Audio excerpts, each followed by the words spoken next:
क्योंकि आज की ट्रेंड ना माइंड ब्लोइंग होने वाली फ्रेंड।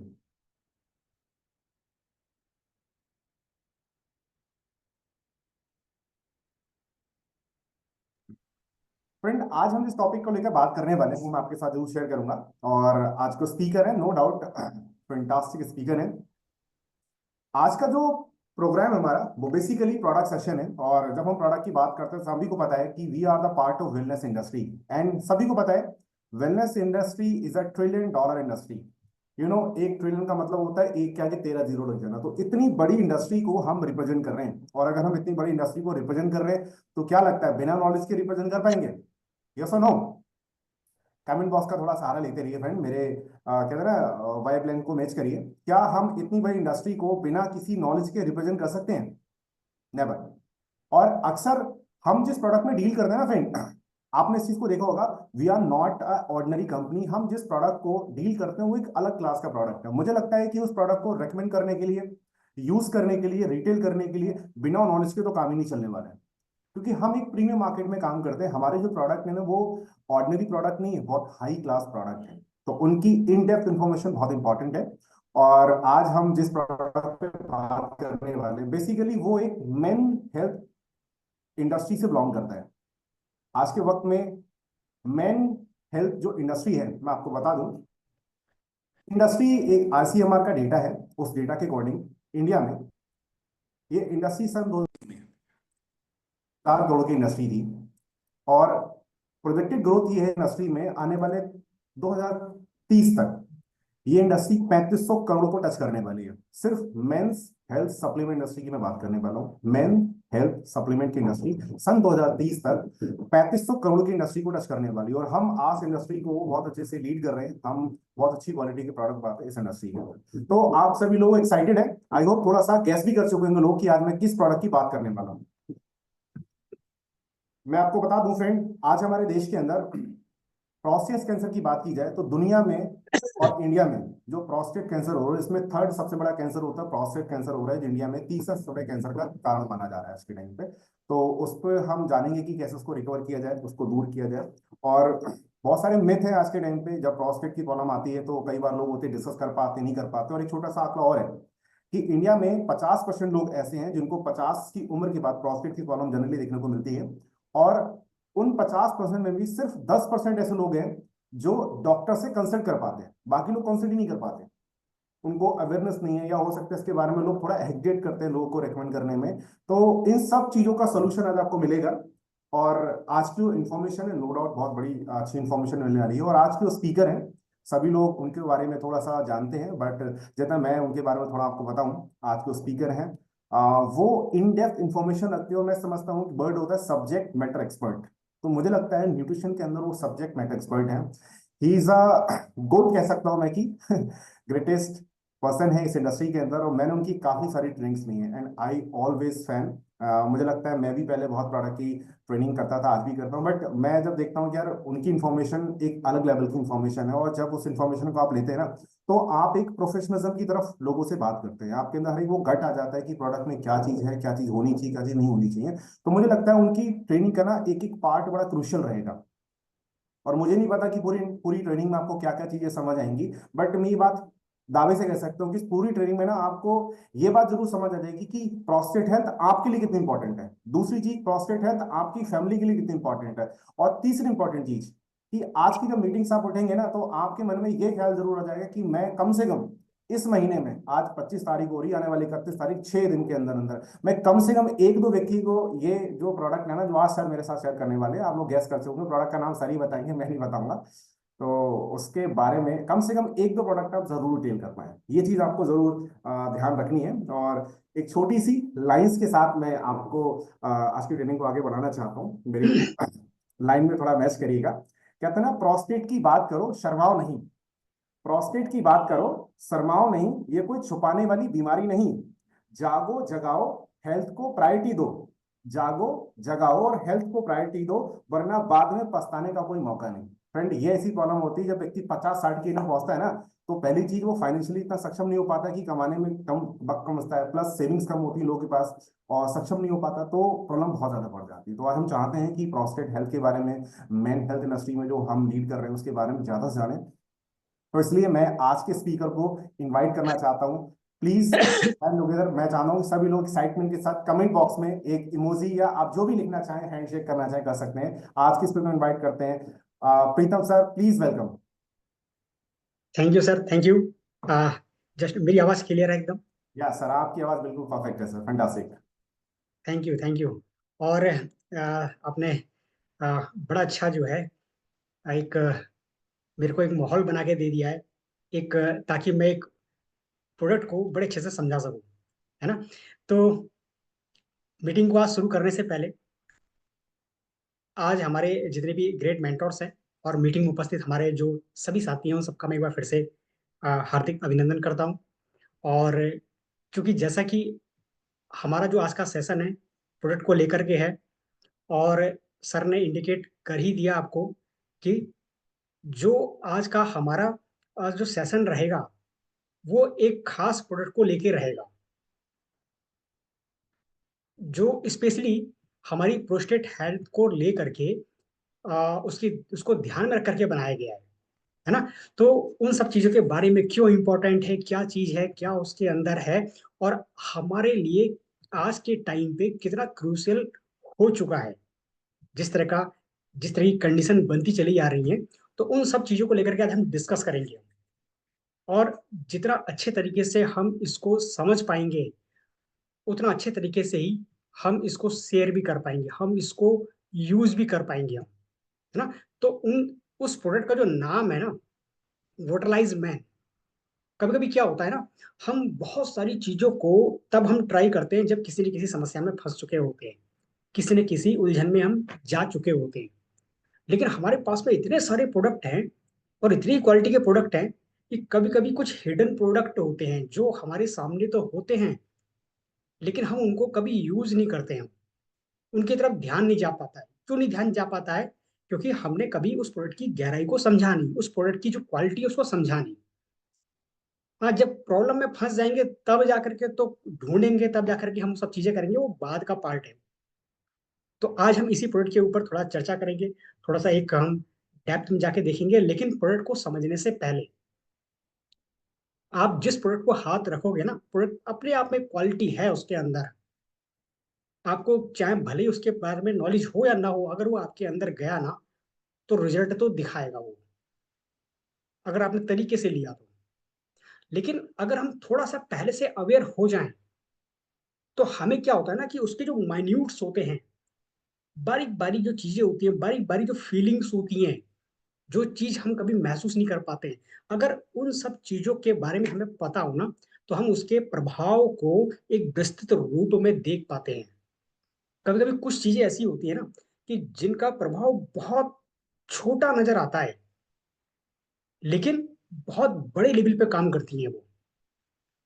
तो उन सब चीजों को समझने के लिए थोड़ा सा हम डेप्थ में जाएंगे, चीजों को समझेंगे, क्यों इंपॉर्टेंट है। अगर आपको बेसिक चीज समझ में आ गया ना, बेसिक चीज समझ में आ गई ना, तो प्रोडक्ट की क्वालिटी, प्रोडक्ट का यूज और कैसे वर्क कर रहा है वो ऑटोमेटिक समझ में आ जाएगा।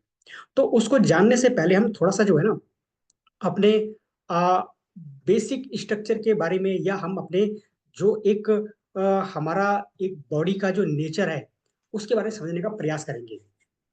अभी ये वोटलाइज मैन प्रोस्टेट हेल्थ के लिए है, ये कहाँ का काम आता है? जो आपका यूरिनरी ट्रैक्ट सिस्टम है उसको हेल्दी रखने का काम करता है, प्रोस्टेट हेल्थ की भी काम करता है, आपके जो टेस्टिकुलर फंक्शन है उसको ये हेल्दी रखने का काम करता है।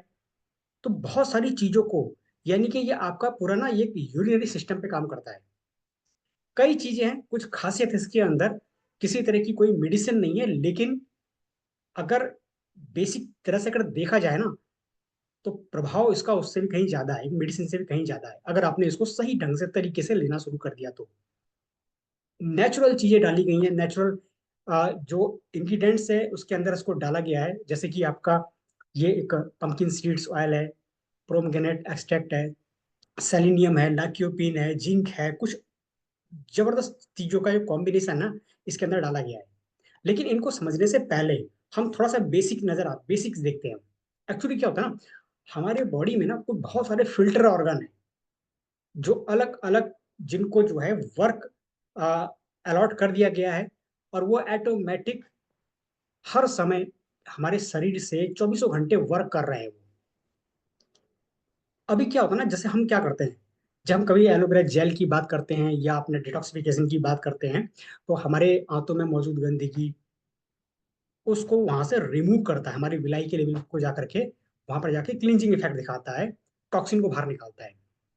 लेकिन जो हमारे सेल्स के लेवल पे गंदगी है ना, यानी कि आपका जो एक लिक्विड फॉर्म में सेल्स के लेवल पे, जैसे आपका ब्लड है ना, वो एकदम से क्या है, एक लिक्विड के रूप में है।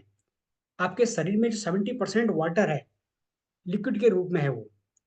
तो वो जो चीज है, लिक्विड चीज होती है ना, वो आपके चौबीसों घंटे शरीर पे हर कोशिका पे मूवमेंट कर रही है। अब मूवमेंट करने के साथ साथ वहां पर क्या हो रहा है, उसमें बहुत सारे टॉक्सिन भी हैं। और ब्लड जो है ना, वो एक माध्यम है पूरे शरीर की एक एक कोशिका तक न्यूट्रिशन पहुंचाने का, ऑक्सीजन पहुंचाने का, आपकी आरबीसी पहुंचाने का, आपके इम्यून कोशिकाओं को पहुंचाने का, है ना, एक माध्यम है, पूरा प्रॉपर चैनल है। और जब चैनल चौबीसों घंटे रन करता है ना, तो बहुत सारा टॉक्सिन भी उसके अंदर इकट्ठा होता है। अगर वो कुछ अच्छी चीजों को लेके जा रहा है तो वहां से टॉक्सिन भी लेके आएगा। इसीलिए आपने देखा होगा, जब भी जो कार्डियोवास्कुलर सिस्टम को हम रिप्रेजेंट करते हैं तो दो तरह की नसें उसमें दिखाई देती हैं। एक में रेड कलर से, एक में ग्रीन ब्लू कलर से। रेड का मतलब एकदम प्योर ब्लड जा रहा है, एकदम शुद्ध ब्लड जा रहा है, जो चीज जा रही है ढंग की मात्रा में जा रही है, जो कोशिका की डिमांड है। और ब्लू क्या कर रहा है, रिटर्न आने वाला जितना भी टॉक्सिन है वो ला करके उसको लेके जा रहा है। तो अभी होता क्या है ना, अगर ऑक्सीजन, कार्बन डाइऑक्साइड या बहुत सारी जो गैसों का जो वहां पर अपना एक्सचेंज होता रहता है, तो उसमें अगर टॉक्सिन गैसें बनी, तो ब्लड उसको कहाँ लेके जाता है, सीधे फेफड़े में लेके जाता है, ताकि वहां से वो रिमूव हो सके, ऑक्सीजन आ सके, और एक्स्ट्रा जो हार्मफुल गैसेस हैं वहां से निकल सके वो। हम क्या जानते हैं अधिकतर हार्मफुल के नाम पे, कार्बन डाइऑक्साइड। लेकिन उसके अलावा भी बहुत सारी माइन्यूट माइन्यूट चीजें, बहुत सारी गैसेस वहां पर प्रोड्यूस होती रहती हैं, तो वो सब वहां से रिमूव होती रहती है। लेकिन जो ब्लड में मौजूद जो गंदगी है, अभी जब आप ब्लड टेस्ट कराते हो तो ब्लड टेस्ट में क्या होता है, तो पचासों तरह की चीजें आती हैं। किसी का सोडियम बढ़ गया, पोटेशियम घट गया, कुछ कैल्शियम ऑक्सीडेट आ गया उसमें, बहुत सारे तरह के उसमें जो चीजें होती है, कोलेस्ट्रॉल का कहीं ना कहीं उसमें डिस्टर्बेंस निकल के आता है। तो वो सब चीज क्या है, आपके ब्लड में चौबीसों घंटे वो गंदगी है, उसको निकलना बहुत जरूरी है। जब वो निकलता है ना, तो क्या करता है, वो हमारी किडनी उस लिक्विड फॉर्म में मौजूद जितना भी टॉक्सिन है उसको वहां से हटाने का काम करता है, उसको रिमूव करने का काम करता है, फिल्ट्रेशन का काम करता है। तो अच्छे ब्लड को वापस भेज देता है, और जितना टॉक्सिन है उस सब को वहां पर एक यूरिन के थ्रू शरीर से पास आउट कर देता है। तो इसमें होता क्या है ना, हमारा जो किडनी है चौबीसों घंटे काम कर रही है, आप कुछ भी आप दे रहे हो, खा रहे हो, पी रहे हो, सब कुछ कर रहे हो, तो वहां पर जो भी आपके ब्लड में जा रहा है उसको प्यूरिफाई कर रहा है। प्यूरिफाई करने के बाद में वो धीरे धीरे करके वो जो एक वेस्ट वाटर के रूप में आपके ब्लैडर में जाके इकट्ठा होता है, यूरिन के रूप में इकट्ठा होता है। बहुत सारे टॉक्सिक मटेरियल हैं जो हमसे हमारे शरीर से रिमूव होना बहुत ज्यादा जरूरी है। तो वो आपके ब्लैडर में उसकी कैपेसिटी है उसकी अपनी, वो उस कैपेसिटी के अकॉर्डिंग वहां पर बाद में आपके शरीर को इंडिकेशन देता है कि अब ब्लैडर फुल हो चुका है, आपको यहाँ से एक्सक्रीट करना है। तो उसमें होता क्या है ना, अब अगर चौबीसों घंटे यहाँ पर फिल्ट्रेशन चल रहा है, तो चौबीसों घंटे यहाँ पर ब्लैडर में आपको कुछ ना कुछ वहां पर एक लिक्विड फॉर्म में यूरिन वहां पर एक्सक्रीट हो रही है। और ऐसा तो है नहीं कि आप चौबीसों घंटे यूरिन ही करते रहो। तो वहां पर एक सिस्टम दिया गया है, एक मैनेजमेंट वहां पर दिया गया है, एक ब्लैडर के फॉर्म में। लेकिन उसकी अपनी कैपेसिटी है। फिर क्या होता है, उसमें क्या होता है ना, एक प्रोस्टेट, जो जिसे एक हिंदी में अगर कहा जाए तो एक गदूद के नाम से भी हम जानते हैं। तो प्रोस्टेट क्या होता है ना, एक वाल्व के रूप में काम करता है। आपके अगर घर में बहुत सारे जो नल हैं, उसमें क्या होता है, आप उनको कभी खोलते हो, कभी बंद करते हो, है ना, जैसा आपको चाहिए होता है, वाटर चाहिए होता है, तो उस हिसाब से वहां पर कंट्रोल करता है वाल्व।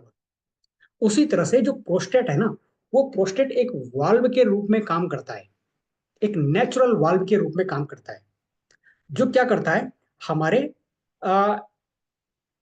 ब्लैडर को वहां से लीक आउट होने से वहां पर रोकता है वो।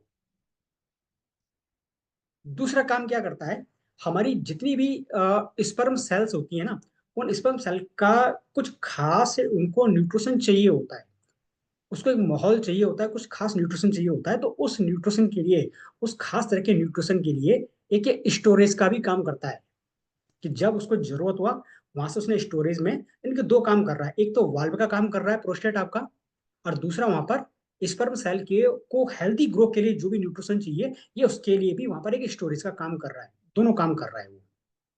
जब तक ये नॉर्मल होता है, तब क्या होता है, जब आपको यूरिन पास करना होता है तो ऑटोमेटिक ये थोड़ा सा रिलीज हो जाता है, रिलैक्स हो जाता है, और आप यूरिन पास आउट कर देते हो, फिर बाद में वहां जा करके उस वाल्व को वहां पर बंद कर देता है वो। लेकिन अगर ये प्रोस्टेट वहां पर बढ़ जाए तो क्या होता है, ये इसमें इन्फ्लामेशन आनी शुरू हो जाती है। जब इन्फ्लामेशन आनी शुरू हो जाती है तो क्या होता है, वहां पर वो इसी नस पे वहां पर प्रेशर डालना शुरू कर देता है। अब क्या हो गया, अब आपका कोई यूरिन अगर पास आउट करना है ना, तो ढंग से पास आउट नहीं हो पाएगा, क्योंकि जो आने जाने का जो रास्ता है ना, उस पर एक एक्स्ट्रा बर्डन पड़ना शुरू हो गया स्वेलिंग की वजह से। जब उसका प्रोस्टेट का साइज बढ़ा तो वहां पर कंप्लीटली वो वहां पर खाली नहीं हो पा रहा है। फिर क्या हो गया वहां पे, एक तो वहां पर आपको अ, देखा होगा बहुत सारे लोग बड़े जोर लगाते हैं वहां पे कि ताकि हमारा ब्लैडर वहां पर खाली हो जाए, लेकिन उस सब चीजों के बावजूद भी कुछ ना कुछ अमाउंट थोड़ा सा वहां पर रेसिड्यूल के टाइम पे वहां पर रह जाता है, क्योंकि जब तक उसके अंदर प्रेशर क्रिएट है, भरा हुआ है, तो उसने जितना प्रेशर निकाला उतना तो वहां पर यूरिन पास आउट हुआ। लेकिन बाद में क्या हो गया, जब जैसे प्रेशर रिलीज हुआ, कम हुआ वहां पे, तो बचा खुचा यूरिन थोड़ा सा वहां पर रह जाता है, निकल नहीं पाता है। अब क्या होता है, अब बंदे को ऐसा लगता है कि थोड़ी देर के बाद में, एक दो मिनट के बाद में, कि अब मुझे फिर दोबारा जाना है, फिर से जो कहीं ना कहीं यूरिन पास आउट का उसको जो है एक फीलिंग्स आनी शुरू हो जाती है ना। थोड़ी देर बाद उसको 15-20 मिनट में लगता है कि अब ब्लैडर फिलअप हो चुका है, क्योंकि वहां पर बार बार वो सिग्नल हमारे ब्रेन को जा रहे होते हैं। कारण क्या है, कारण ये है कि उसने इनलाज होने की वजह से, स्वेलिंग आने की वजह से, उसने क्या कर दिया, पूरी तरह से वहां पर उसको खाली नहीं कर पा रहा है वो, कुछ ना कुछ रह जा रहा है वहां पे। अभी अभी ये होता क्या है, इसको थोड़ा सा और डिटेल हम समझेंगे ना, तो हम एक चीज पे और जाते हैं। मेनली हमारे शरीर में एक हार्मोन्स होता है, बड़ा इंपॉर्टेंट हार्मोन्स, जिसे हम कहते हैं टेस्टोस्टेरोन। मेन है सारा खेल इसी का ही है, टेस्टोस्टेरोन का। अगर हमारे शरीर के अंदर टेस्टोस्टेरोन अगर वो कम होगा तो क्या होता है, हम हर समय थके हुए नजर आते हैं, डिप्रेस्ड ज्यादा नजर आते हैं, भूलने की बीमारी हमको कहीं ना कहीं वो हमारे बहुत ज्यादा आना शुरू हो जाती है, वो अल्जाइमर जिसे कहते हैं, छोटी छोटी चीजों को रख के भूल गए, कहीं पर भी बार बार चीजों को रख के भूल गए। फैट टिश्यू, हम देखो ऐसा होता है ना कि फैट, एक आदमी के शरीर में मोटापा तो आता है, लेकिन अगर टेस्टोस्टेरोन का लेवल कम हो गया तो वो जो फैट टिश्यू है ना, वो एकदम बेतरतीब तरीके से शरीर पे हमारे जमा होना शुरू हो जाता है, कहीं पर ज्यादा कहीं पर कम, बेडौल होना शुरू हो जाता है शरीर। जो हमारा जो इरेक्टाइल जो सेगमेंट है ना, वो कहीं ना कहीं डिस्टर्ब होना शुरू हो जाता है। ओस्टियोपोरोसिस, हड्डियों में से लगातार कैल्शियम ड्रॉप आउट होना शुरू हो जाता है।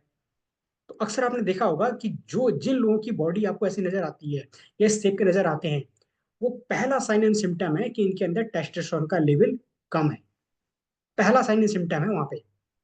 और जिनके अंदर ये ज्यादा होता है ना, तो उसमें देखो क्या होता है, उनका शार्प माइंड हो गया, कॉन्फिडेंस अलग ही उसमें झलकेगा उनके उनके अंदर, जो उनके मसल्स मास है वो अलग, क्लियर कट आपको नजर आएगा, बॉडी एकदम सुडल नजर आती है ना। हार्ट उनका हेल्दी रहेगा, बोन्स स्ट्रांग रहेंगी, एनर्जी उनके चौबीसों घंटे रहेगी। इसीलिए आपने देखा होगा जैसे जैसे बहुत सारे लोग जो जिम जाते हैं, उनका एक मेन फोकस होता है कि उनके अंदर टेस्टोस्टेरोन का लेवल बढ़ जाए किसी भी तरह से। उस तरह का फूड खाते हैं, उस तरह के सप्लीमेंट लेते हैं, वो प्रोटीन तो लेते ही लेते हैं, लेकिन उसके अलावा भी बहुत सी चीज ऐसी लेते हैं वो, ताकि जितना ज्यादा आपके अंदर ये हार्मोन्स का लेवल बढ़ेगा, टेस्टोस्टेरोन का जो नेचुरल होता है आपके शरीर के अंदर, लेकिन उम्र के साथ घटता चला जाता है। तो इसको बढ़ाने की चीजें वहां पर वो लोग लेते हैं, क्योंकि सारा मैनेजमेंट जो है ना इसी का ही है। अब ये होता क्या है ना, बेसिकली जब बच्चा छोटा होता है, 10 साल 8 साल का होता है ना, तो उसमें धीरे धीरे करके इस हार्मोन्स का लेवल बढ़ने लगता है वहां पे। 20 साल में हमारे शरीर में फुल हो चुका होता है वो। और इसीलिए आपने देखा होगा जो 20 से 30 साल की एज होती है ना, उसमें बंदे के अंदर ना जबरदस्त तरह की एनर्जी होती है, उसको थकावट नहीं लगती है उसके अंदर, उसका बॉडी सुडौल होता है। लेकिन धीरे धीरे 30 साल की एज के बाद में जैसे जैसे इसका लेवल घटता रहता है, तो उसका प्रभाव वहां पर ना साफ साफ दिखना शुरू हो जाता है। अब आप अपने हिसाब से आप अंदाज लगा लो कि आपकी जो एज है, उस एज के अकॉर्डिंग आप यहाँ पर साफ देख सकते हैं कि आपके अंदर इस टेस्टोस्टेरोन हार्मोन्स का लेवल का स्तर क्या रह चुका है। वो नेचुरली है, वो एज के साथ में उसने धीरे धीरे धीरे धीरे करके घटता ही चला जाना। अभी होता क्या है, देखो ऐसा होता है कि 30 साल के बाद जब आदमी जो है 30 से 40 साल की एज में या 40 साल के आसपास जब पहुंचता है, तो लगभग लगभग हमारे शरीर में 50% टेस्टोस्टेरोन खत्म हो चुका होता है, जो मेन हार्मोन्स है। अब इसका प्रभाव कहाँ पर है, इसका प्रभाव कहाँ पर होता है, उस प्रोस्टेट से संबंधित समस्या से संबंधित कहाँ पर आता है, कि जब हमारे शरीर में टेस्टोस्टेरोन का लेवल कम होता है ना, तो हमारा शरीर क्या करता है, उसको डाईहाइड्रो टेस्टोस्टेरोन में कन्वर्ट करना शुरू कर देता है। जब तक ये टेस्टोस्टेरोन आपके शरीर के अंदर रहेगा ना, तब तक आपकी जो बॉडी है वो फिट रहेगी, बहुत सारी चीजों को कंट्रोल करता है ये। लेकिन जैसे ही इसका लेवल कम हुआ, वो ऑटोमेटिक डिग्रेड होना शुरू हो जाता है, ऑटोमेटिक वो कन्वर्ट होना शुरू हो जाता है। और जैसे ही वो डाईहाइड्रो टेस्टोस्टेरोन कन्वर्ट हुआ, तो इसके कन्वर्ट होते ही, डाईहाइड्रो टेस्टोस्टेरोन के बढ़ते ही, सबसे पहले आपकी जो प्रोस्टेट ग्लैंड होती है ना, उस पर स्वेलिंग आनी शुरू हो जाती है, वो गदूद बढ़ना शुरू हो जाते हैं। और इसीलिए कहा जाता है कि लगभग लगभग 40 साल के बाद में आपको अपने शरीर को कुछ ऐसा देना चाहिए कि जो आपके प्रोस्टेट हेल्थ से संबंधित एक उसको एक हेल्दी रख सके, कुछ ऐसा लेते रहना चाहिए। क्योंकि उसका जो सबसे बड़ा पहला प्रभाव आता है ना, वो सीधे इसी प्रोस्टेट ग्लैंड पे ही आता है। अगर डाइहाइड्रोटेस्टेरोन अगर इसमें कन्वर्ट नहीं हुआ, तब तक वो हमेशा अच्छी तरह से काम करेगा। लेकिन इसके कन्वर्ट होते ही सबसे पहले स्वेलिंग इसी पे ही आती है।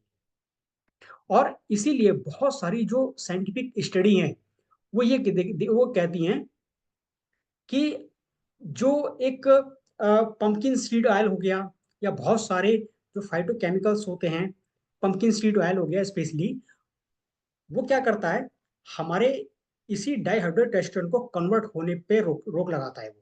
यानी कि आपके शरीर में जो टेस्टोस्टेरोन है ना, टेस्टोस्टेरोन है, उसको डाइहाइड्रोटेस्टोस्टेरोन में कन्वर्ट नहीं होने देता है, उसको वहां पर उसी प्रोसेस को स्लो डाउन कर देता है वो। तो जिसकी वजह से जो एक प्रोस्टेट हेल्थ होती है हमारी, वो लगातार इंप्रूव होती चली जाती है। 2011 में एक जो स्टडी हुई थी, उसमें दिखाया गया था कि अगर आपके शरीर के अंदर जो जिंक है ना, वो जिंक स्पेशली आपके प्रोस्टेट में बड़ी हाई अमाउंट में रहता है। और जब तक वो जिंक हाई अमाउंट में रहेगा, तब तक आपका जो है प्रोस्टेट संबंधी कोई समस्या नहीं आएगी। लेकिन जिसमें ये प्रोस्टेट समस्या देखी गई थी, तो उनके में एक चीज बड़ा जबरदस्त तरीके से वहां पर नोटिस किया गया था, कि उनके यूरिन में जिंक बहुत ज्यादा तेजी से एक्सक्रीट होता जा रहा था, शरीर से बाहर निकलता चला जा रहा था। तो जिंक जो है ना बहुत क्रिटिकल है नॉर्मल प्रोस्टेट फंक्शन के लिए। तो इसलिए जो वोटलाइज मैन में जिंक को भी वहां पर इनकॉर्पोरेट किया गया, उसमें डाला गया उसमें। थोड़ा सा हम इसको अगर हम देखते हैं यहाँ पे, बेसिकली सेलेनियम, सेलेनियम के बारे में जब देखा गया था, कि जो उसमें पढ़ा, इसमें पढ़ा हुआ है हमारा, वोटलाइज मैंने पढ़ा हुआ है, 50 से 60% जो लोग सेलेनियम लगातार लेते रहते हैं, तो उनमें प्रोस्टेट कैंसर के चांसेस जो है ना 50 से 60% का रिडक्शन पाया गया था उनमें। न्यूट्रिशन प्रिवेंशन ऑफ कैंसर, इसकी जो एक ट्रायल रिपोर्ट थी, तो उसमें जो एक प्लेसिबो के रूप में जो उन्हें दो ग्रुप में बांटा था, एक ग्रुप को कुछ भी नहीं दिया, खाली प्लेसिबो दिया, एक ग्रुप को सेलेनियम दिया, तो उसमें दिखाया गया कि जो सेलेनियम वाले जो ग्रुप वाले जो लोग थे ना, उसमें 50% जो चांसेस थे उनके, वो कवर होते चले गए थे वहां पे। तो इसलिए एक सेलेनियम अपने आप में बहुत इंपॉर्टेंट चीज है। स्पर्मेटोजेनेसिस वो न सिर्फ प्रोस्टेट की हेल्थ को इम्प्रूव करने के लिए, बल्कि जो आपके शरीर में ना स्पर्म का जो प्रोडक्शन होता है वो जितना हेल्दी होगा, है ना, उतना अच्छा होता है वो। बेसिकली क्या होता है ना, हमारे शरीर में ना हर दिन मिलियंस ऑफ स्पर्म जो है डेली प्रोड्यूस होते हैं, लेकिन उनको मैच्योर होने में लगभग लगभग 70 से 75 दिन का समय लगता है। अगर आज आपके शरीर में कुछ स्पर्म सेल अगर प्रोड्यूस हो रहे हैं मिलियन के अमाउंट में, तो उनको फुल डेवलप होने में आप ये मान के चलो कि 70 75 दिन, यानी कि लगभग लगभग 2.5 महीना उनका डेवलपमेंट डेवलपमेंट वाला फेज होता है, तब वो मैच्योर होते हैं। अब उस टाइम पे अगर आपने उनको ढंग का नहीं दिया तो डेवलप तो होंगे, लेकिन एबनॉर्मल तरीके से होंगे वो। और इनकी जो इनकी जो डाइट है ना, उसका जो स्टोरेज है वो कौन सा है, प्रोस्टेट। जो अगर खुद हेल्दी नहीं रहेगा, इनको कैसे हेल्दी रख सकता है फिर वो। अब ये प्रभावित कहाँ पे होते हैं ये, हम जब हेर्बिसाइड बहुत सारा यूज करते हैं, पेस्टिसाइड यूज करते हैं, जो ऑर्गेनिक सॉल्वेंट हम बहुत सारे यूज करते हैं, या हम जब लेड के संपर्क में आते हैं, हैवी मेटल्स जो है, तो वो क्या करता है ना, वो सब इन्हीं सब चीजों को डिस्टर्ब करना शुरू कर देता है वो। इसके काउंट को खत्म करना, इसके जो काउंट है उसको काउंट को कम करना शुरू कर देता है वो। प्रोडक्शन उसका जो है कहीं ना कहीं डिस्टर्ब होना शुरू हो जाता है। और जो हो भी रहे हैं ना, वो फिर एबनॉर्मल तरीके से होते हैं, क्योंकि एक जो हेल्दी स्पर्म होगा ना, जब तक उसको एक ढंग का न्यूट्रिशन नहीं मिलेगा वो हेल्दी स्पर्म नहीं बनेगा। और अगर लगातार केमिकल देते रहेंगे हम किसी भी तरीके से, तो फिर होता क्या है ना, आप कभी जो उस तरह की रिपोर्ट उठा के देख लेना, है ना, जिनको जिनको स्पर्म से संबंधित जो समस्या होती है, उनकी रिपोर्ट में देखो, कभी कभी उनके स्पर्म कैसे होते हैं, डबल हेडेड होते हैं वो। साफ साफ लिखा रहता है, परसेंटेज लिखी होती है उसमें, एक एक चीज उसमें लिखी रहती है उसमें, कभी ध्यान से देखना। डबल हेडेड, कभी उनके 2 हेड बन गए, कभी उनकी डबल टेल हो गई, कभी उनका बॉडी शॉर्ट रह गया, कभी उनका हेड लॉन्ग हो गया। एक एबनॉर्मल तरीके से विकसित होते होते हैं। और लगातार ये घटनाएं, लगातार इस तरह की रिपोर्ट बहुत ज्यादा बढ़ती चली आ रही है। क्यों बढ़ती चली आ रही है, जिस तरह का एक केमिकल वाला एनवायरनमेंट हम लगातार दे रहे हैं, तो जो समस्या 20 साल 30 साल 40 साल के बाद शुरू होनी थी, आज आप यंग जनरेशन में देख लो आप, है ना, 18 साल 20 साल की जनरेशन में देख लो, रिपोर्ट लेकर खड़े हैं वो। स्पर्म काउंट उनका ढंग का नहीं हो पा रहा है, जो बन रहे हैं वो किसी काम के नहीं है। तो ये बहुत एक कॉमन समस्या हो गई है। तब जा करके ना वहां पर कुछ देना, कुछ ऐसा देना जो हमारी प्रोस्टेट हेल्थ के लिए इंपॉर्टेंट हो, ऐसा सप्लीमेंट देना बहुत जरूरी हो जाता है अपने लिए। अच्छा, एक चीज और भी है, जो वोटलाइज मैन है ना, हमारे एंडोक्राइन सिस्टम पे जबरदस्त तरीके से काम करता है। एंडोक्राइन सिस्टम क्या होता है, देखो बेसिकली क्या होता है, एंडोक्राइन सिस्टम ना जब तक ये अच्छा काम कर रहा है आपको रत्ती भर भी पता नहीं चलेगा, 1% आपको पता नहीं चलेगा। लेकिन जिस दिन ये डिस्टर्ब हो गया, उस दिन पूरी लाइफ डिस्टर्ब करके रख देता है ना। एंडोक्राइन सिस्टम का मतलब क्या हो गया, आपका पूरा जो हार्मोनल सिस्टम है, ब्रेन से बहुत सारे जो केमिकल रिलीज होते हैं पीनियल ग्लैंड के माध्यम से, पिट्यूटरी ग्लैंड के माध्यम से। पीनियल ग्लैंड जिसको अगर आप आध्यात्म की तरफ जाते हो तो थर्ड आई जिसे कहते हैं, है ना, कि एकदम से आप सामने देखो, माथे पे देखो और फील करो कि अंदर कुछ एनर्जी है, उसको आध्यात्म में आपको थर्ड आई कहते हो। जो पूरे आपके एंडोक्राइन सिस्टम को कंट्रोल कर रहा है, शरीर के हर पार्ट के हार्मोन सिस्टम को कंट्रोल कर रहा है, जिसको आप पीनियल ग्लैंड करते हो साइंटिफिक लैंग्वेज में। कब कौन सा हार्मोन रिलीज होना है, कौन सी एज में जाके स्टार्ट होना है, और कौन सी एज में जाके खत्म होना है, वो ऑटोमेटिक डाटा फीड है आपके अंदर। तो इस तरह से बहुत सारे, जैसे अब ये तो रहा यहां से, अब इसने क्या करा, अब चौबीसों घंटे आपका ब्रेन काम कर रहा है, बहुत सारे अलग तरह के फंक्शन में लगा पड़ा है, बर्डन ज्यादा है, ठीक है ना। तो वो क्या करता है ना, हमारे जो थायराइड ग्लैंड, इसको एक असिस्टेंट के तौर पे वहां पर काम दे देता है। मतलब जो रूटीन बेसिस के काम हैं, जो करने ही करने हैं, रूटीन बेसिस पे चलेंगे, ये सारी जिम्मेदारी उसको सौंप देता है थायराइड ग्लैंड को। बिल्कुल सेम ऐसे ही, जैसे आप अपनी टीम के अगर आप लीडर हो, तो आप मेन मेन काम आप देखते हो, लेकिन जो रूटीन बेसिस पे काम होने हैं, आप अपने असिस्टेंट को थमा देते हो, क्योंकि आपको पता है उसमें ज्यादा कुछ चीजें देखनी ही नहीं है। बस जो रूटीन चल गया है ना, वो रूटीन उसको पता है, कौन सी चीज कब कैसे कर रही है सब पता है उसको, ऑटोमेटिक कर रहा है। जब ज्यादा डिस्टर्ब होगा तब ऊपर कमांड वहां से आती है फिर। तो सेम ऐसे ही होता है आपके पीनियल ग्लैंड में, आपके थायराइड ग्लैंड में।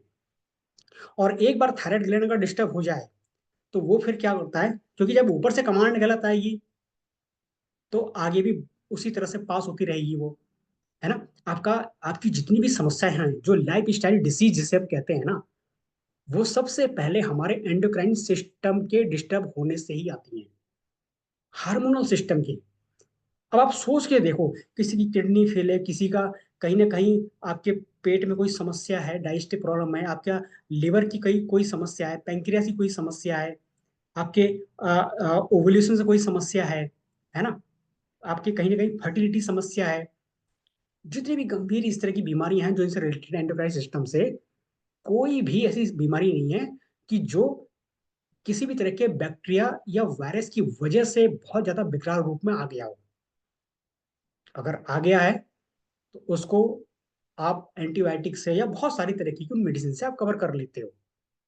लेकिन जो हमारा एंडोक्राइन सिस्टम ही गड़बड़ा गया है, हार्मोनल सिस्टम ही गड़बड़ा गया है, तो फिर वो उस तरह की मेडिसिन से नहीं कवर हो सकता। उसके लिए आपको सपोर्टिव तौर पे ना कुछ चीजें देनी पड़ेंगी। आपका जो पैंक्रियाज है, पैंक्रियाज वहां पर जो है नहीं कर रहा है, वो इंसुलिन रिलीज नहीं कर पा रहा है ना। उसका जो ट्रिगर है वो ट्रिगर खराब हो गया। ट्रिगर का मतलब, अभी आप एक बहुत कॉमन सी बात करते हैं, इंसुलिन क्या कर रहा है हमारा, लगातार लगातार इंसुलिन का प्रोडक्शन कर रहा है, जो कि हमारे ब्लड में ज्यादा शुगर लेवल जो बढ़ गया है उसको घटा रहा है, उसको हटा रहा है। एक छोटा सा हम सोच के देखते हैं, अगर ये 24 घंटे काम करे, 24 घंटे इंसुलिन को सेक्रेट करते रहे, और वो 24 घंटे आपके ब्लड में मौजूद शुगर को न्यूट्रलाइज करता रहे वो, तो क्या होगा, आपका ब्लड शुगर लेवल इतना डाउन हो जाएगा कि डाउन होते होते आप कब कोमा में चले जाओ कुछ पता नहीं चलेगा, है ना। 24 घंटे काम नहीं कर रहा है वो, एक ट्रिगर मोड पे काम कर रहा है कि जिस समय जरूरत नहीं है उस समय ऑटोमेटिक बंद हो गया वो, फिर प्रोडक्शन नहीं कर रहा है वो। और जिस समय आपने ज्यादा मीठा खा लिया एकदम से, अचानक से हमने जलेबी खा ली, एकदम से शूट आउट हो गया का शुगर लेवल, ज्यादा होगा तो वो भी डिस्टर्ब करेगा। उसी समय ऑटोमेटिक एक्टिवेट हो गया, उसने सारा सिस्टम एनालाइज करके ऑटोमेटिक किस अमाउंट में चाहिए वो अमाउंट भी निकाल के रख दिया, और जैसे ही बैलेंस में आया फिर नॉर्मलाइज। तो इसी तरह से हमारा जितना भी एंडोक्राइन सिस्टम है वो सारा काम करता है। कमांड कौन कर रहा है आपका, पीनियल ग्लैंड हो गया, थायराइड ग्लैंड हो गया, इन दोनों की जगह, इन दोनों की वजह से कमांड हो रहा है। अब सोच के देखो, जैसे हम एक 20 साल की एज में होते हैं, हमारी दाढ़ी मूछें निकलना शुरू हो जाती है, 5 साल की एज में क्यों नहीं निकलती है ना, 20 साल की एज से ही शुरू क्यों होती है, भाई 60 साल की एज से भी शुरू हो सकता था। तो ये उसको एज का कमांड कौन दे रहा है, जो ऑटोमेटिक डाटा फीड है ना, आपका एंडोक्राइन सिस्टम है ना, ये दे रहा है।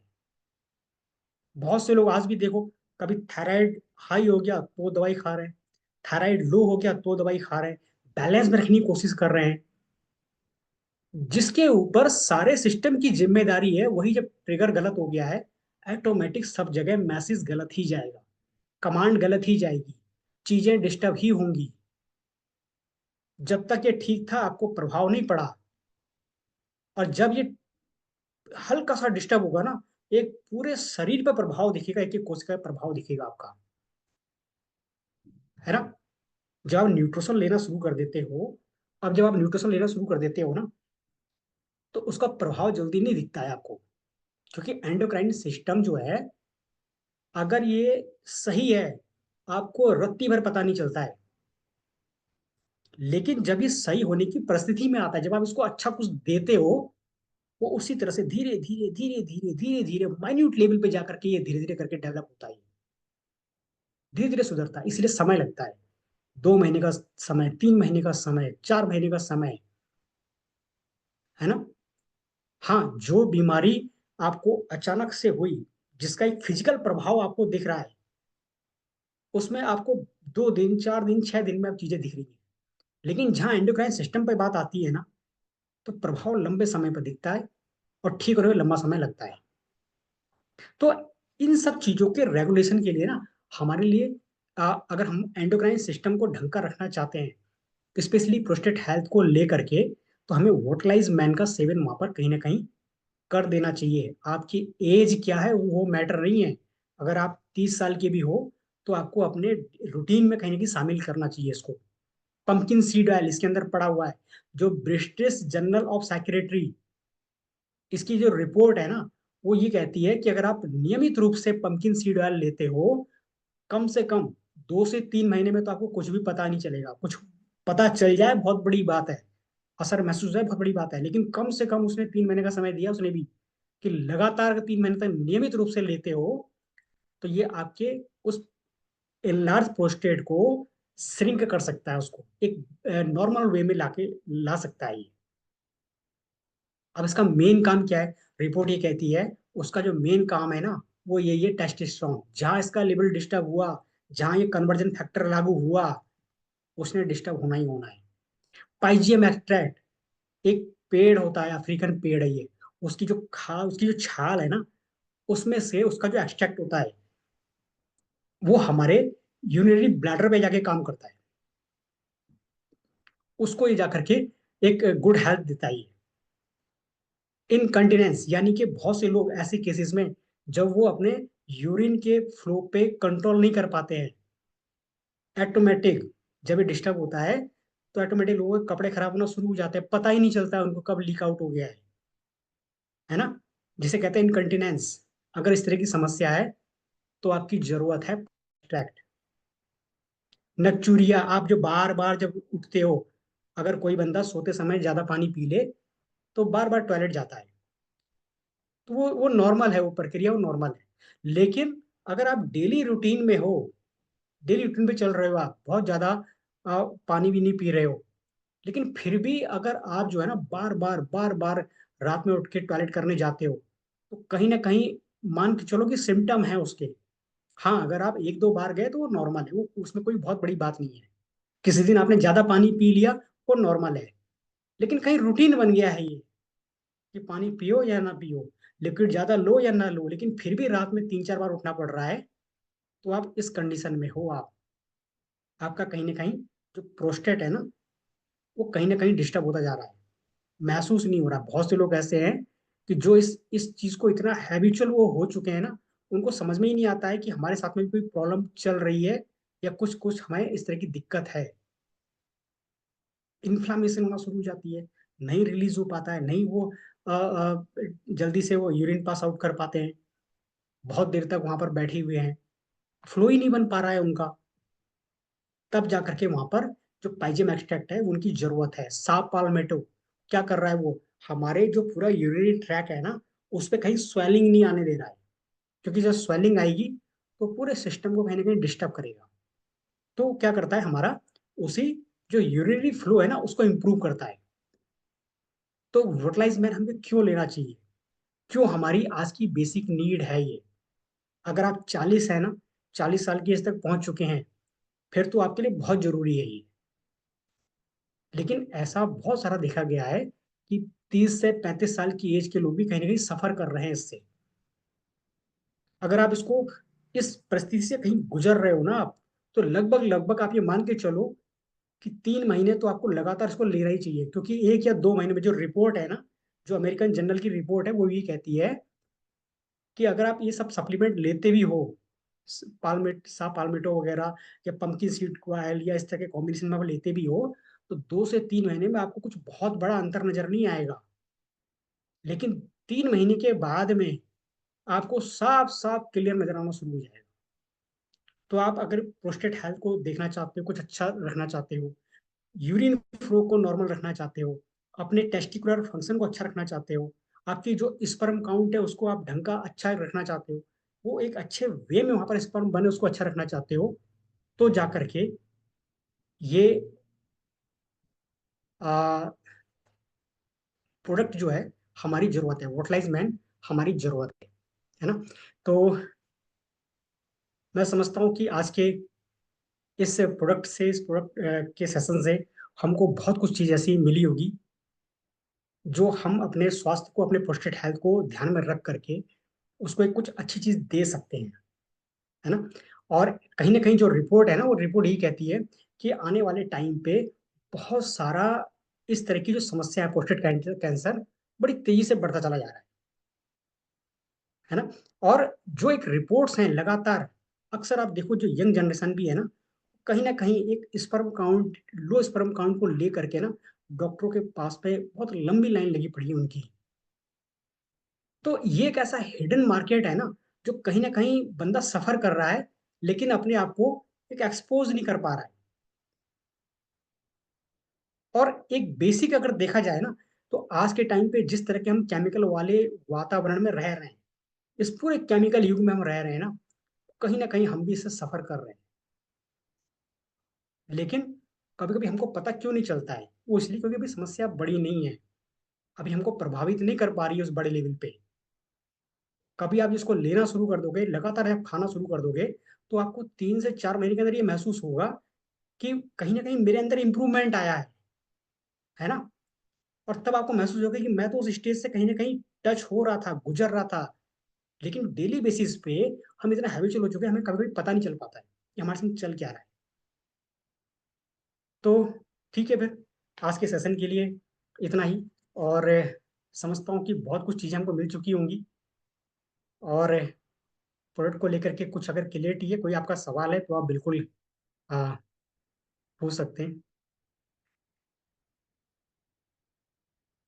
जी। Thank you sir. बहुत शानदार ट्रेनिंग रही आज की। बहुत सारी इंफॉर्मेशन ऐसी मिली है जो मेरे ख्याल से वेरी फर्स्ट टाइम मैंने भी देखी है।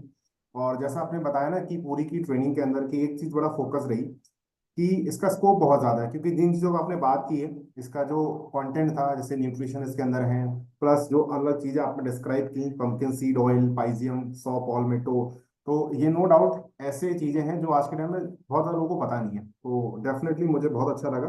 प्लस एक चीज मैं पूछना चाहता हूँ सर, इसको यूज करने का बेस्ट टाइम क्या है? मतलब बेस्ट टाइम से मतलब है कि दिन में किस समय कोई व्यक्ति लेना चाहे इसको, तो किस टाइम लेना चाहिए? प्लस अगर कोई पर्सन ऐसा है, जनरल पर्सन है लाइक मी, नॉर्मल पर्सन है जिसको कोई हेल्थ प्रॉब्लम नहीं, जस्ट फॉर वेलनेस पर्पज से लेना चाहता है, एक कंडीशन। दूसरी कंडीशन, अगर कोई पर्सन एक सिनेरियो मान लीजिए 50-60 की एज में है और उस व्यक्ति को हाईली क्रॉनिक मतलब कहते हैं थर्ड स्टेज पहुंच चुकी है कि प्रोस्टेट की प्रॉब्लम उसको आ रही है, तो उसको किस तरह से किस क्वांटिटी के अंदर लेना चाहिए? सर इसका जो नॉर्मल नॉर्मल जो है ना, आप खाली पेट अगर लेते हो एक सुबह एक शाम, उतना ही सफिशियंट है। और अगर आप किसी न किसी समस्या से आप कहीं ना कहीं टच हो रहे हो ना, तो आप उसको 3 टाइम भी दे सकते हो, सुबह भी, दोपहर भी, शाम भी, इसको दे सकते हो आप। बेसिकली अभी किसको लेना चाहिए? देखो बेसिकली ऐसा होता है ना कि जब हम जैसे जैसे एज बढ़ेगी हमारी, 20 साल, 30 साल, 40 साल, 50 साल, वो हमारा टेस्टोस्टेरोन लेवल डाउन जाना ही जाना है, जो आज के सप्लीमेंट से पूरा नहीं कर पा रहे। तो अगर हमें कुछ इस तरह की हेल्थ चैलेंजेस नहीं भी है ना, तब भी हमारी जरूरत है, ताकि हमारा जो टेस्टोस्टेरोन लेवल है ना, वो लगातार वो घटे ना। दूसरी चीज, अगर वो घट भी रहा है, तो सीधी सी बात यह है कि वो कन्वर्ट होगा डाइहाइड्रो टेस्टोस्टेरोन में कन्वर्ट होगा। इसमें जो जो पंपकिन सीड ऑयल है ना, वो क्या मेन काम क्या करता है, उस कन्वर्जन फैक्टर को रोकता है। अगर आज हमारे पास में कोई हेल्थ चैलेंज नहीं भी है, तो जैसे ही वो लेवल डाउन जाएगा ना, शरीर कन्वर्ट करेगा ही करेगा वो, और जब कन्वर्ट करेगा तो पहला प्रभाव आपके प्रोस्टेट ग्लैंड पे ही पड़ेगा। तो ओके। एक प्रिकॉशन के तौर पे भी ये जरूरत है हमारी। और कोई पर्सन हमारी ऑडियंस में जिसका कोई सवाल हो इस प्रोडक्ट से रिलेटेड, या किसी के माइंड में कोई क्वेश्चन किसी ने फेस किया हो कभी कि इस चीज से रिलेटेड कभी क्वेश्चन फेस किया है, कुछ अगर जानना चाहता है, तो डेफिनेटली उसका क्वेश्चन हम यहाँ देंगे। कोई व्यक्ति, या हमारे 54 लोग हैं हमारे बीच, कोई व्यक्ति ऐसा जिसने कोई बहुत अच्छा एक्सपीरियंस लिया हो उसका, प्रोडक्ट का रिजल्ट लिया हो अपने खुद पे या फिर अपने किसी को रेकमेंड किया हो, वहां से कोई अच्छा रिजल्ट मिला हो, कोई टेस्टिमनी शेयर करना चाहे तो अपना हैंड रेज कर सकते हैं प्लीज।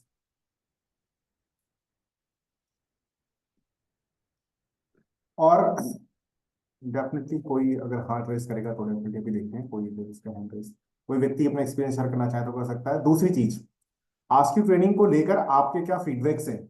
तो मैं चाहूंगा, नो डाउट बहुत अच्छी अच्छी इन्फॉर्मेशन आज की उससे मिली है, और मैं आपको बताऊं ये जो प्रोडक्ट सर ने शेयर किया है, ना सिर्फ बेनिफिट वाइज बहुत अच्छा है, और बल्कि इसमें प्रॉफिट बहुत अच्छा है, क्योंकि ये एक ऐसी प्रॉब्लम है ना, ये नॉन नेगोशिएबल होती है।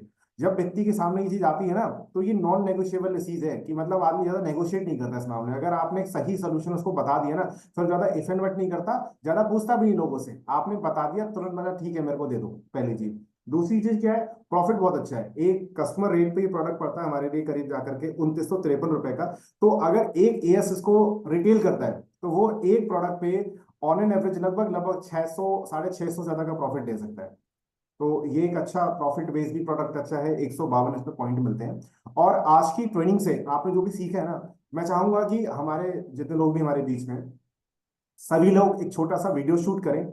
उसमें टॉप 3 लर्निंग्स आपकी जो भी हैं, टॉप 3 टॉप 2, मैं जरूर चाहूंगा उस ट्रेनिंग को मतलब आप वीडियो शूट करें या टेक्स्ट मैसेज में लिख करके ग्रुप में जरूर शेयर करें, तो सभी की नॉलेज में इजाफा होगा। प्लस मैं भी कमेंट में यहाँ पर प्रीतम सर का इंस्टाग्राम का जो यूजर नेम है वो मैं शेयर कर रहा हूँ। मैं चाहूंगा कि इस मीटिंग का स्क्रीनशॉट लें आप और उसको इंस्टाग्राम पे टैग करें। देखिए आज के टाइम पे मैं आपको बताऊं, आज आप मार्केट में जाओगे ना, छोटे से छोटे न्यूट्रिएंट्स को ढालो आप आज के टाइम पे, बहुत तगड़ी फीस चार्ज करते हैं। अच्छा आप मुझे अपनी तरह से बताइए, अगर कहते हैं ना कि सेल्फलेस तरीके से और 1 घंटा 40-45 मिनट कोई व्यक्ति आपको इतनी अच्छी इंफॉर्मेशन दे, तो अगर इसका चार्ज रखा जाए तो क्या चार्ज होना चाहिए? कितने चार्ज आपको लगता है कि कितना चार्ज हम दे सकते हैं? 100 रुपए, 200 रुपए, 50, कितना आपको क्या लगता है? तो वो पैसे तो आपसे कोई नहीं मांग रहे हैं यहाँ पर, लेकिन इस चीज की नॉलेज को स्प्रेड करने के लिए हम सबको ट्रिब्यूट क्या दे सकते हैं? तो एक मैं समझता हूँ कि अप्रिसिएशन के तौर पे मैं चाहता हूँ कि सभी लोग एक स्क्रीनशॉट लें आज की ट्रेनिंग का, एक स्क्रीन वीडियो रिकॉर्ड करें और सर को, जो मैंने ग्रुप में शेयर किया है ना, कमेंट बॉक्स में सर का यूजर नेम शेयर किया मैंने इंस्टाग्राम का, इसको कॉपी करके टैग करें अभी इंस्टाग्राम पे। और मैं चाहूंगा सर आपको जो भी टैग करे सबको आप मेंशन कीजिएगा अपनी स्टोरी पे। और इस तरह का हेल्दी कल्चर आप बिल्ड करेंगे तो लोगों में स्प्रेडनेस आएगी कि आप एक अच्छे ग्रुप का पार्ट भी हैं, प्लस आप हेल्थ के बारे में काम करते हैं। और जो भी आप वीडियो बनाए ना उसको अपने सोशल मीडिया प्लेटफॉर्म पे लोगों को बताएं, लोगों को पता लगेगा कि you are the part of wellness और आप प्रोस्टेट के बारे में बहुत कुछ जानते हैं, आपके बारे में कुछ ऐसा है जो लोगों की प्रोस्टेट में हेल्प कर सकता है। यही तो मौका है लोगों को बताने का, तो ये काम आप जरूर करिएगा फ्रेंड। तो आई थिंक किसी का सवाल तो नहीं है आज।